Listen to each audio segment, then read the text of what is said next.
Avstraliyagacha eksport qilyapmiz. Hozir asosan Moskva, Qozog'iston. Narxi $8, $10 sotdik. Mana shu To'raqo'rg'on tumanining o'zida 15 ming tonna gilos yetishtirilar ekan. Viloyatimiz bo'yicha 45 ming tonna ekan. Bog'imiz 600 gektardan iborat.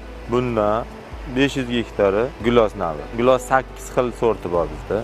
150 nafar ishchi ishlaydi. Gilos terimida kunlik 2500 tadan 2800 tagacha odam ishlatdik. O'zbekistonning gilosi boshqa davlatlarga nisbatan ta'mi shirin bo'ladi, mazali bo'ladi. Nima sababdan? Bizda quyoshni energiyasini ko'p oladi. O'zbekistonda chiqqan gilos birinchi chetga kirib boradi eksportga.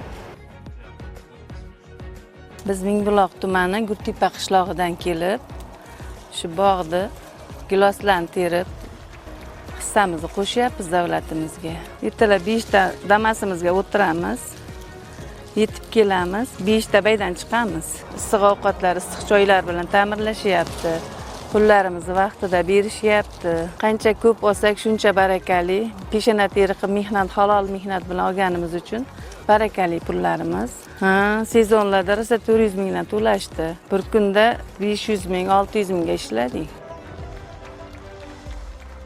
Turkiyadan, Moldaviyadan, Yaponiya, Koreya hamda boshqa davlatlardan kelgan klientlarni ko'rdinglar.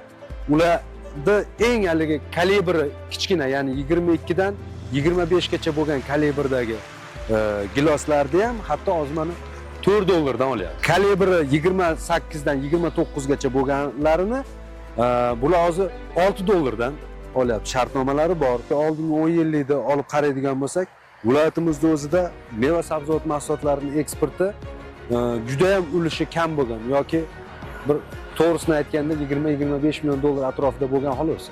Bugungi kunga kelib hozir $250 million meva sabzavot mahsulotlarini eksport qilamiz deb turibmiz shu bu yilning o'zida-da.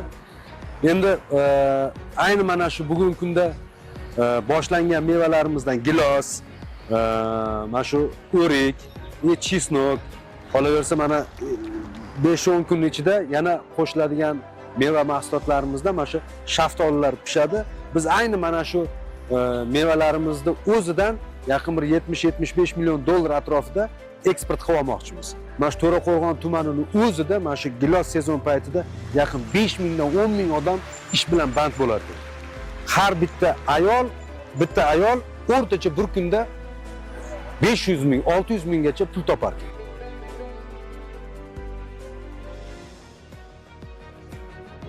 Muhtaram prezidentimizni aynan mana shu eksportyor korxonalarga alohida imtiyoz berdilar.